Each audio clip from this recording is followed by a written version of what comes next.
नमस्कार दोस्तों आज एक बड़ी खबर के साथ में खबर है मिलिट्री सर्विस पे। और मिलिट्री सर्विस पे इसलिए भी बड़ी है कि आप पिछले सालों को देखोगे तो सबसे ज्यादा अगर सोशल मीडिया पर किसी खबर को कवरेज किया गया तो वो है मिलिट्री सर्विस पे। यहां तक आप किसी भी सोशल मीडिया के प्लेटफॉर्म के कमेंट बॉक्स में जाओगे तो हजारों कमेंट मिलेंगे कि मिलिट्री सर्विस पे का जो केस चल रहा है उसका क्या रहा, क्या रिजल्ट आएगा, तारीख आगे चली गई, पीछे चली गई, अनगिनत हजारों की संख्या में ये मैसेज है।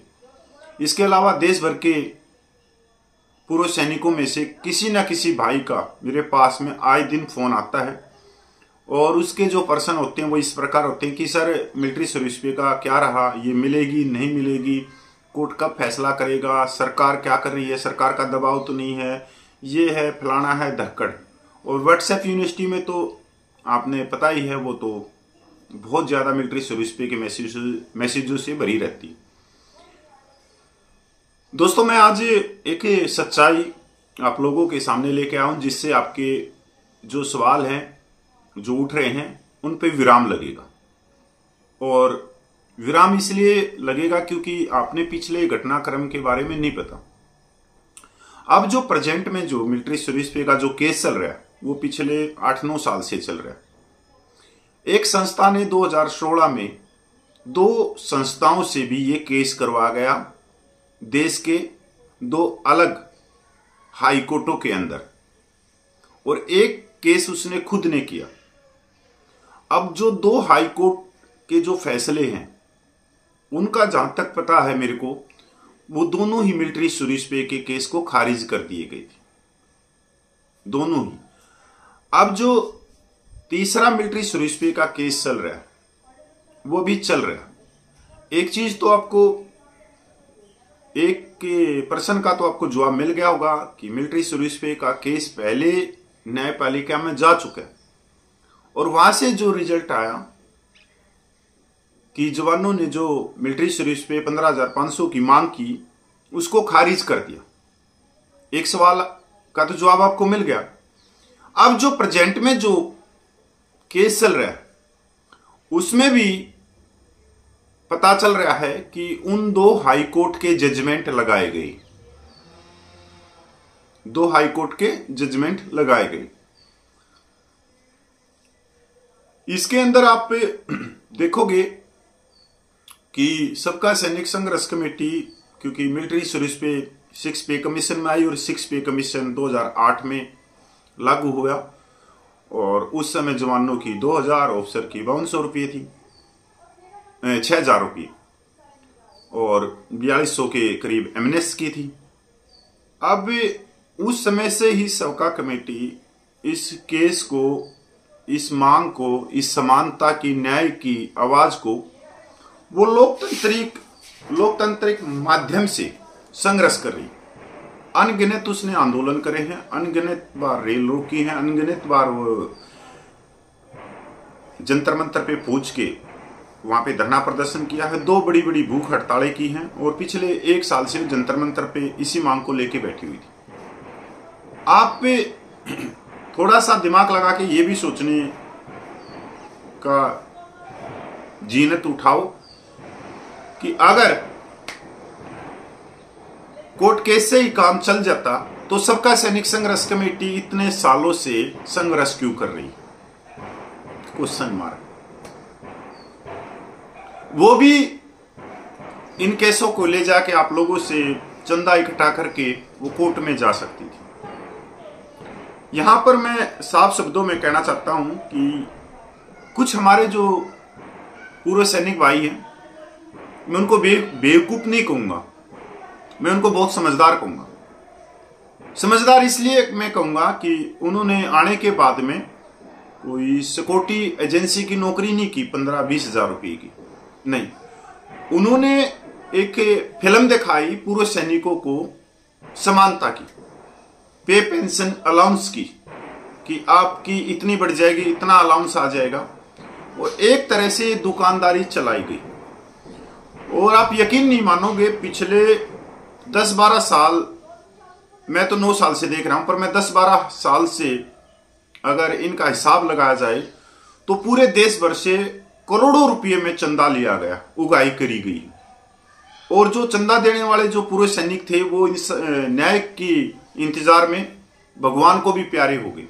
अभी कल की बात है कि एक एक्स ग्रुप के केस में जो हमारे पूर्व वायु सैनिकों ने पहले से ही सुप्रीम कोर्ट में गए हुए थे और उनके बीच में एक्स ग्रुप के 800 पूर्व सैनिकों को इकट्ठा किया गया और 40 से 45 लाख रुपया इकट्ठा किया गया। और जो पहले से ही विचाराधीन केस था उसके अंदर अपनी एप्लीकेशन लगा दी और उनकी एप्लीकेशन का क्या रहा कि वो एप्लीकेशन एएफटी में भेज दी, जबकि वो पूर्व जो वायु सैनिकों ने जो केस किया था वो आज भी सुप्रीम कोर्ट में चल रहा है।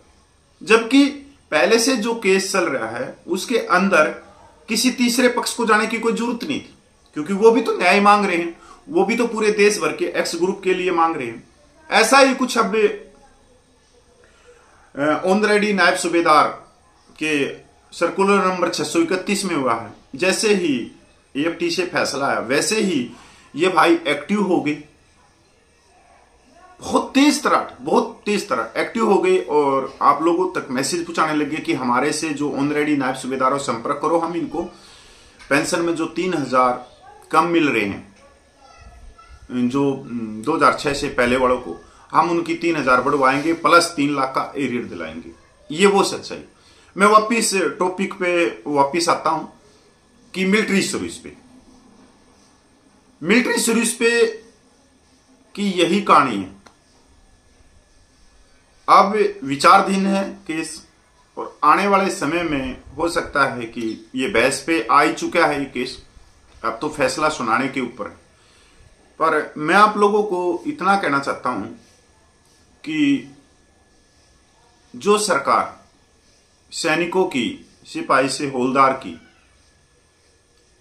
900 रुपये से 1900 रुपये वन रैंक वन पेंशन में बढ़ोतरी दिखा के 1,00,000 करोड़ का आंकड़े दिखाकर सरकार को एक तरह से कह रही कि दिवालिया होगी सरकार, तो वो सरकार आपको आपकी मिलिट्री सर्विस पे में सीधे 5,000 की बढ़ोतरी कर देगी, 5,000 की बढ़ोतरी कर देगी, क्योंकि 2600 रुपये तो आप पहले से पेंशन में ले रहे हो सभी, तो 5,000 से ज्यादा की बढ़ोतरी आएगी।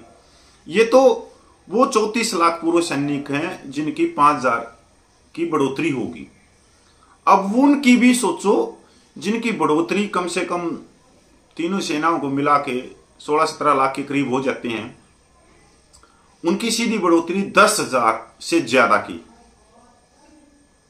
क्या जो वित्त मंत्रालय है वो अपने आंकड़े नहीं रखेगा? तो आपका अगला सवाल होगा फिर सब एक साल से जंतर मंतर पे जो धरना प्रदर्शन चला फिर उसमें क्या? उसी से ये सोल्व होनी है ये चीजें, क्योंकि उस धरना प्रदर्शन में ये नहीं कहा गया कि हमारे को 15,500 दो। उस धरने प्रदर्शन में यह कहा गया कि समानता दो, चाहे सभी को 5200 दो, चाहे सभी को 15,500 दो। अगर सरकार कोई बीच का भी आंकड़ा लेके आती है 8वें पे कमीशन में, अगर वो 7,000 का भी नीचे से लेके ऊपरले रैंक तक या 10,000 का भी, तो आप सोच सकते हो कि आने वाले जो पीढ़ियां हैं उनकी मिलिट्री सर्विस पे एक समान चलेगी। हमारे को कम बेनिफिट हो सकता है हमारी पीढ़ी को, पर आने वाली पीढ़ी को तो ज्यादा होगा। लोकतांत्रिक माध्यम से ही बहुत सारी चीजें सोल्व होती हैं। जो कोई भी आप आंदोलन देख लो, जब तक आप हद में रहते हो तो कोई अधिकार नहीं मिलते, और जब आप हदों से बाहर जाते हो तो अधिकार स्वयं आपके पास आते हैं, सरकार आपके पास आती है, सरकार कमेटी बैठाती है, उन कमेटियों की रिपोर्ट मंजूर करती है। क्योंकि अगर 75 सालों में देखें तो आपका जो प्रतिनिधि है 97% का पूर्व सैनिकों का, वो है ही नहीं, सरकार के पास में यह आवाज गई ही नहीं। अगर गई तो 1 साल में गई, तो यहां तक पूछने में 75 साल लग गए, तो इन मांगों को पूरा करने के लिए भी साल तो लगेंगे यार, क्या पता 2 साल 4 साल 10 साल लग जाए। और यही है संघर्ष कि साल से कितने लग जाएं, न्याय समानता के लिए आगे बढ़कर हमारे को शांतिपूर्वक बाबा भीमराव अंबेडकर के संविधान पर विश्वास करते हुए संघर्ष करना चाहिए, अपने अधिकारों के लिए, अपने न्याय के लिए, समानता के लिए। अगर आपको मेरी जानकारी से संतुष्ट हैं तो इसको शेयर करना। जय हिंद, वंदे मातरम, जय भारत।